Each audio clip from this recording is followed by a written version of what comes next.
సూర్యాపేట జిల్లా కోదాడ పట్టణంలో MLA camp కార్యాలయంలో హోలీ వేడుకలు వైభవంగా జరిగాయి. ఎమ్మెల్యే బొల్లం మల్లయ్య యాదవ్ సమక్షంలో పార్టీ శ్రేణులు, మహిళలు ఆటపాటలతో పోటాపోటీగా హోలీ వేడుకలు జరుపుకున్నారు. బంధువులు, మిత్రులు, స్నేహితులు, అభిమానులు అందరూ కలిసిమెలిసి ఉండేందుకు హోలీ పండుగ ఒక వేదిక అని ఎమ్మెల్యే అన్నారు.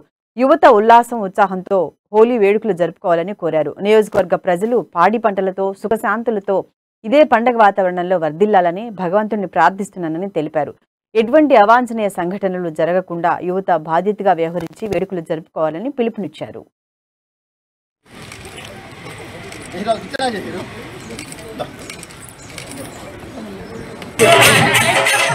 వేళ వసంత ఋతువుకి స్వాగతం పలుకుతూ ఈ వసంత ఋతువులో రకరకాల పక్షులు, రకరకాల ఎక్కడి నుంచో వచ్చే పక్షులు కూడా ఈ వాతావరణానికి అనుకూలంగా రావడం అనేది ఆనవాయితీ.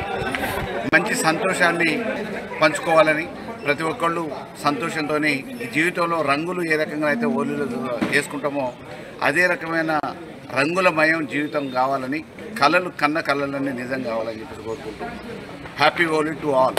వేళ వసంత ఋతువుకి స్వాగతం పలుకుతూ ఈ వసంత ఋతువులో రకరకాల పక్షులు, రకరకాల ఎక్కడి నుంచో వచ్చే పక్షులు కూడా ఈ వాతావరణం